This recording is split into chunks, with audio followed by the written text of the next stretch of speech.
Šīs nedēļas nogalē 16. maijā piekdienā Talsos notiks slavēšanas un pielūgsmes vakars. Un uz to aicina Talsu Kristīgā sadraudzība, lai vairāk uzzinātu par piekdienu paredzēto pasākumu. Šobrīd esmu sazvanījusi pasākuma organizatori Artu Milleri. Sveicināt, Arta! Labdien visiem! Pastāst lūdzu mazliet vairāk par piekdienu paredzēto pasākumu, kas tajā notiks, kas tajā ir iecerēts. Jā, tātad reizi mēnesī, katru mēnesi mums notiek šāda veida pasākums. Tas ir slavēšanas pielūgsmes vakars. Un katru reizi ir kādas atšķirīgas lietas, bet ir kādas pamatlietas. Pirmkārt, tas ir slavēt un pielūgt Dievu. To dara dažādas grupas, arī ciemiņi, arī Kaspars Ezeriņš ir bijis un arī kā tālāk ciemiņi. Un arī vietēji jums ir daudz slavēšanas grupu. Tad arī ļoti tāda īpaša lieta ir liecības. Ka jebkurš cilvēks, kurš ir atnācis uz šo vakaru, var nākt priekšā un liecināt. Un tie ir man tie īpašākie brīži.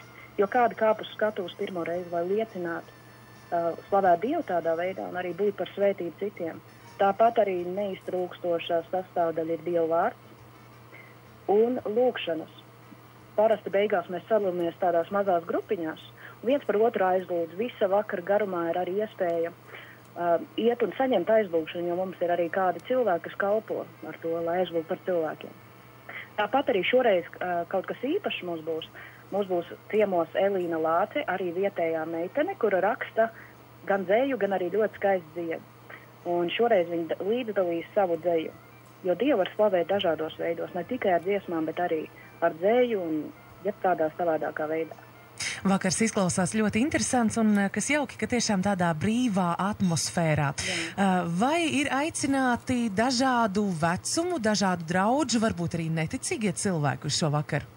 Jā, es īpaši vēlos atkal uzsvērt, ka aicināts ir ik viens cilvēks, un gan jauni, gan arī vecā gadgājuma, arī jebkādas konfesijas pārstāv un arī neticīgi cilvēki, jo, kā mēs zinām, šādos pasākumos Dievs arī ļoti pieskarās cilvēku sirdīm un slavēšanai ir liels spēks. Un tad atgādināsim klausītājiem tieši precīzi, kur, kad un cikos notiks šis pasākums. Jā, tātad šis pasākums notiks 16. maijā, 9:00 vakarā, tāds neparasts laiks, bet mums jau tas ir pierasts. Un šoreiz šis pasākums notiks Talsu Kristīgajā sadraudzībā. To var viegli atrast, tas ir netālu no Statoil, aiz Statoil. Mīļie, ceram, radio klausītājs, tā kā tas ir piekdienas vakars, tad droši vien arī no Rīgas vai no kādām citām pilsētām cilvēki varētu pie jums atbraukt un būt klāt. Jā, mēs tikai priecātos. Liels paldies, Arta, par šo informāciju, par aicinājumu, lai Dievs tālāk svētī gan tevi, gan arī visas Talsu kristiešus jūsu kalpošanā. Liels paldies! Visu labu!